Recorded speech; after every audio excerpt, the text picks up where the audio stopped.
Hey guys, Ben from VP Performance here. Today I'll be doing rear shocks and front shocks on a 2014 Jeep Wrangler Unlimited, not Unlimited, Jeep Wrangler Sport, two-door. Pretty straightforward. Rears have a bar pin on top. Somebody put a spacer kit on these, so it's got that dumbass spacer up top, but it's 16mm bolts up top and I think 17s down below. Same on this side. Pretty rotted out. So right now I'll be focusing on the rears here, getting them swapped out for a nicer shock. These are OEM Mopar shocks that somebody kind of put a spacer lift kit on. As you can see, this brake line's pretty torn. I gotta adjust that. It's kind of just a 2-inch block on all 4 springs and then a little spacer for the shocks. The front, somebody pad slapped these. The front has these stupid spacers on the bottom here, and it's making a shit ton of noise. So I got her a nice rough country N3 shock, and we will be getting down and getting these replaced. I'll be right back once I have all my tools situated. Alright, so fortunately I have a lift where I can do all this work on, but even if you're on the ground, it's really not a difficult shock to replace. Nut bolt here, 18mm, and then 2 bolts up top. I think OEM is 15mm, but with this replacement kit that some doofus put on, it is 16s. So I'll start by getting these off.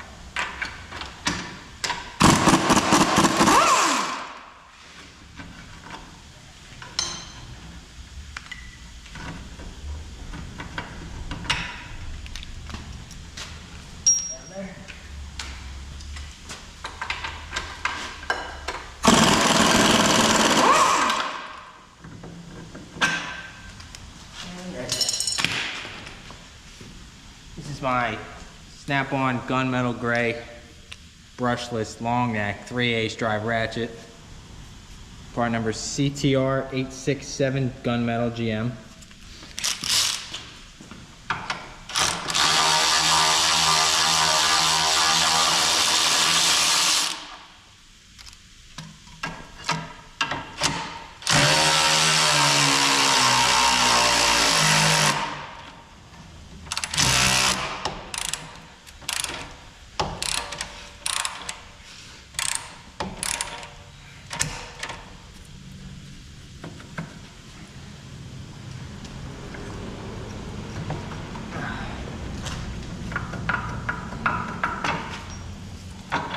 Shock it out.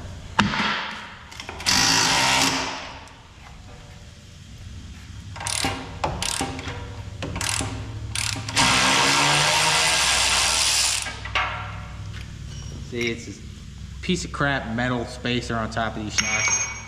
Lift it up 2 inches. It's a good idea to soak everything down with Coil or PB Blaster or whatever before you start this up, just to make sure that you're able to get it off cleanly without shit breaking. These Jeeps, usually the upper bar pin nuts are pretty okay, depending where you live. I live in Pennsylvania area, so they can be a hassle, but on the Jeep TJs, the 1995 to 06, nightmare. Don't even attempt it on your own. I just did one and it turned into a whole cluster and it wasn't even worth it. Wasn't worth the money we were making. Right, get off this side now.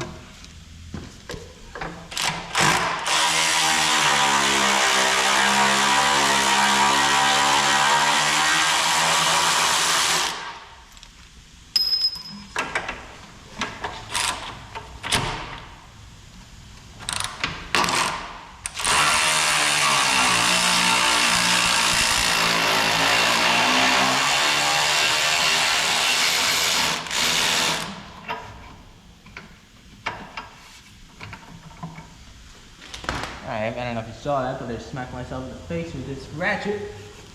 That hurt.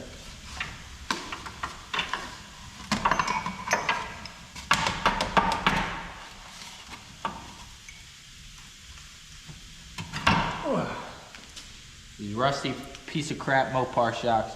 These red shocks either blow out or they rot off like this. Every single one of them. Never seen one that wasn't rotted, unless it's brand new. And if it is, they're blown out. So this Jeep supposedly came from Minnesota, I think.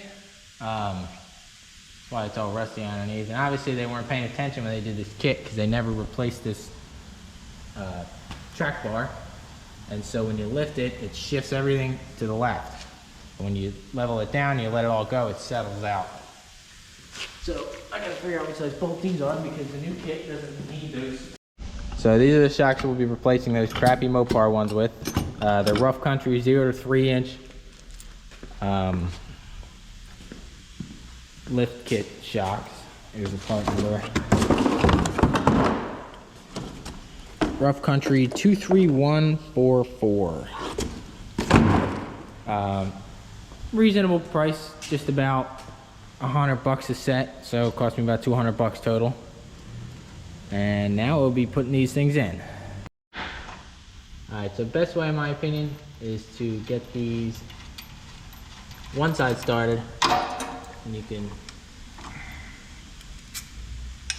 smack it in.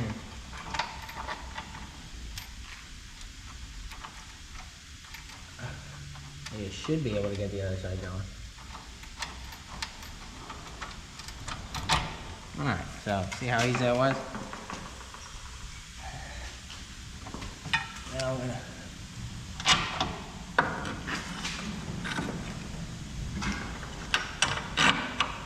slap that through there. Get that started. It's really important you don't forget to tighten the bolts. Otherwise, shock's gonna fall off.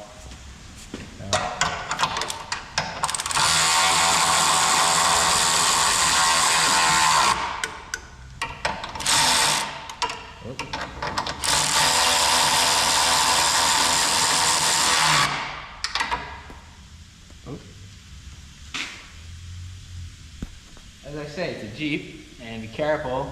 If you have a rusty Jeep and you live in the Rust Belt, I suggest wearing safety glasses, which I'm not wearing. You okay? Yeah. Alright, that looks good. Make sure the bolts all check out. Again, that was an 18mm both sides, and I used a 10 by 1.5. They're about inch long bolts. If somebody has crappy bolt hardware in a kit, a 1 inch should be pretty good. Might get away with 3/4 of an inch, but I think these are an inch. And now we will get the other side installed and get this all tightened up. And that will be all. I just dropped the washer and it's gone. I don't know where it went. Oh, it's right there. Alright. And this side, same. On this side, same thing. There we go. Get the first side started.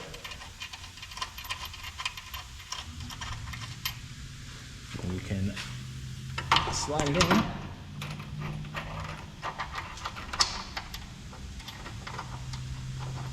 And get the other side going. I always suggest, not all of them have labels on both sides. I always suggest labels out so people can see. It's just an aesthetics thing for me. Really doesn't matter. Oh.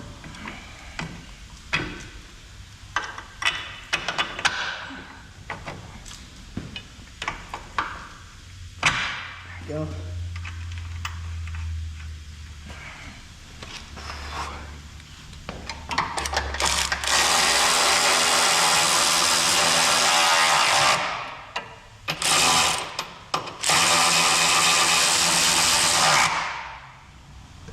And then we will just rip the lower bolt on with an impact.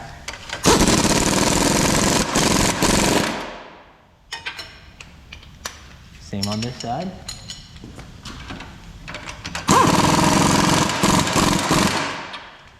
Now it's always a good idea if you use electric tools like I do to recheck the upper bolts for the bar pin with a regular hand ratchet. I have right here, 100th anniversary snap-on. Just to make sure, I mean, those electric tools are pretty torquey.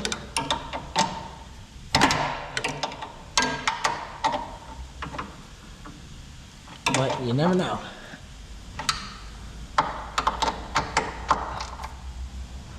Hey, I got about a turn out of each of them.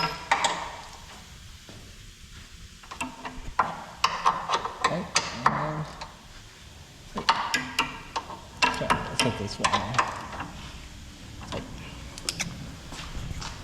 And that's all it takes to get rear shocks on a 2007 to 18 Jeep Wrangler JK. Next video we'll be doing the fronts, which is also relatively simple. It can get tough, but could be alright. Thanks for watching. Subscribe for more.